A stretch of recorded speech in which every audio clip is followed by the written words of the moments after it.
खूनी साया की एक और कहानी में आपका स्वागत है। अगर आप कहानी का हिस्सा बनना चाहते हैं तो कमेंट में अपना नाम लिखें। अगली कहानी आपके नाम पर बनाई जाएगी। दिल्ली की सर्द रातें हमेशा से रहस्यमयी रही हैं। दिसंबर का महीना था और शहर में ठंड अपने चरम पर थी। दिन ढलते ही हवा में एक अजीब सी नमी भर जाती, जैसे शहर खुद सांस रोककर किसी अनहोनी का इंतजार कर रहा हो। उस रात भी कुछ ऐसा ही था। घना कोहरा धीरे धीरे सड़कों पर उतर रहा था, स्ट्रीट लाइट्स की रोशनी को निगलता हुआ, आवाजों को दबाता हुआ। शहर जो दिन में कभी सोता नहीं, रात में भी बेचैन था, लेकिन उस बेचैनी का कारण कोई आम चीज नहीं थी।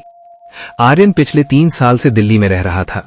नौकरी अच्छी थी, फ्लैट ठीक ठाक था, जिंदगी बाहर से बिल्कुल नॉर्मल दिखती थी, लेकिन अंदर कुछ टूटता जा रहा था। उसे नींद नहीं आती थी। जब भी आंखें बंद करता उसे धुंध दिखाई देती, घना, सफेद नहीं बल्कि गंदला, काला सा कोहरा। डॉक्टर इसे स्ट्रेस कहकर टाल देते, लेकिन आर्यन जानता था कि यह सिर्फ दिमाग का खेल नहीं है, कुछ और था, कुछ जो उसे लगातार अपनी ओर खींच रहा था। उस रात आर्यन ऑफिस से देर से निकला। घड़ी में रात के 1:40 बज रहे थे। सड़कें लगभग खाली थीं और जो गाड़ियां थीं भी वे कोहरे में किसी भटकी हुई परछाई की तरह दिख रही थीं। उसने अपनी कार स्टार्ट की और घर की ओर निकल पड़ा। रेडियो पर हल्की आवाज में कोई पुराना गाना बज रहा था, लेकिन कोहरे ने उसकी आवाज को भी जैसे निगल लिया था। अचानक उसे महसूस हुआ कि हवा में अजीब सी बदबू है, गीली मिट्टी और जले हुए कपड़े जैसी। जैसे जैसे वो आगे बढ़ा, कोहरा और घना होता गया। सामने का रास्ता मुश्किल से कुछ मीटर तक ही दिख रहा था। तभी उसकी नजर रोड के किनारे खड़ी एक लड़की पर पड़ी। सफेद कपड़े, खुले बाल, चेहरा झुका हुआ। दिल्ली की उस सुनसान सड़क पर इतनी रात गए किसी लड़की का खड़ा होना अजीब था। आर्यन ने ब्रेक मारी। उसका दिल जोर जोर से धड़कने लगा। उसने खुद से कहा कि शायद किसी को मदद चाहिए। कार का शीशा नीचे करते ही ठंडी हवा का एक तेज झोंका अंदर आया। लड़की ने धीरे धीरे सिर उठाया। उसका चेहरा अधूरा सा था, जैसे किसी ने आंखों के आसपास की सारी चमक खींच ली हो। आंखें थीं, लेकिन उनमें कुछ नहीं था, न डर, न दर्द, न इंसानियत। आर्यन की रीढ़ में सिहरन दौड़ गई। वो कुछ बोल पाता इससे पहले ही लड़की ने बेहद धीमी आवाज में कहा, कोहरे में रुकना नहीं चाहिए था। अगले ही पल लड़की गायब हो गई। आर्यन का दिमाग सुन्न पड़ गया। उसने इधर उधर देखा, लेकिन वहां कोई नहीं था। कोहरा पहले से भी ज्यादा गाढ़ा हो चुका था। उसने गाड़ी तेज कर दी। दिल कह रहा था कि यहां से निकलना जरूरी है। तभी उसे एहसास हुआ कि उसकी गाड़ी किसी अनजान रास्ते पर आ गई है। ये इलाका उसे पहचान में नहीं आ रहा था। मोबाइल निकाला, लेकिन नेटवर्क गायब था। जीपीएस घूम रहा था, जैसे दिशा ढूंढ ही ना पा रहा हो।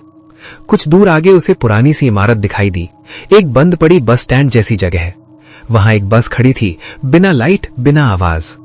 न जाने क्यों आर्यन को लगा कि उसे वहीं रुकना चाहिए, जैसे किसी ने उसके पैरों में जंजीर डाल दी हो। उसने गाड़ी रोकी और बाहर उतरा। कोहरा यहां इतना घना था कि अपनी ही सांसें दिखाई दे रही थीं। तभी उसे बस के अंदर से किसी के रोने की आवाज सुनाई दी। डर के बावजूद वो बस की ओर बढ़ा। हर कदम के साथ दिल और जोर से धड़कने लगा। बस के अंदर 4-5 लोग बैठे थे, सब चुप, सब स्थिर। उनकी आंखें सामने जमी हुई थीं, जैसे किसी अदृश्य चीज को घूर रहे हों। आर्यन ने उनसे बात करने की कोशिश की, लेकिन किसी ने जवाब नहीं दिया। तभी बस की आखिरी सीट पर बैठा एक बूढ़ा आदमी धीरे से बोला, तुम भी कोहरे में खो गए हो? आर्यन कुछ समझ पाता उससे पहले बस का दरवाजा अपने आप बंद हो गया।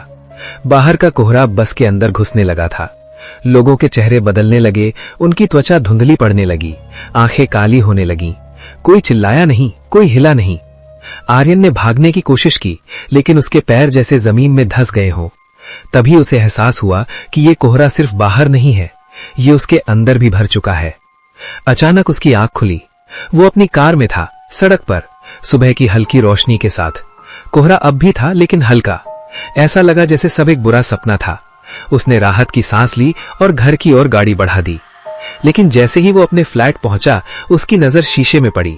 उसकी आंखों में वही खालीपन था, वही गहराई जो उसने उस लड़की और बस के लोगों में देखी थी। उस दिन के बाद आर्यन बदल गया।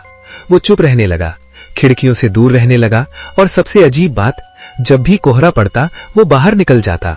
पड़ोसियों ने कई बार उसे रात में सड़कों पर चलते देखा, बिना जैकेट, बिना जूते, बस कोहरे में खोया हुआ।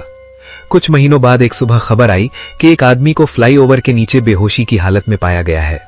उसकी आंखें खुली थीं, लेकिन वो किसी को पहचान नहीं रहा था। डॉक्टरों ने कहा कि उसका दिमाग किसी गहरे सदमे में फंसा हुआ है। वो बार बार एक ही बात बुदबुदाता था, कोहरा अंदर आ गया है, अब बाहर कुछ भी असली नहीं है। किसी ने उसकी बातों पर ध्यान नहीं दिया। शहर चलता रहा, सर्दियां फिर आईं, कोहरा फिर छाया और दिल्ली की सड़कों पर अब एक और परछाई भटकने लगी, ऐसी परछाई जो रुकने वालों को चेतावनी देती है, लेकिन सुनता कोई नहीं। क्या आप भी चाहते हैं जानना इस खूनी साया का राज? रात 9 बजे नई कहानी के साथ।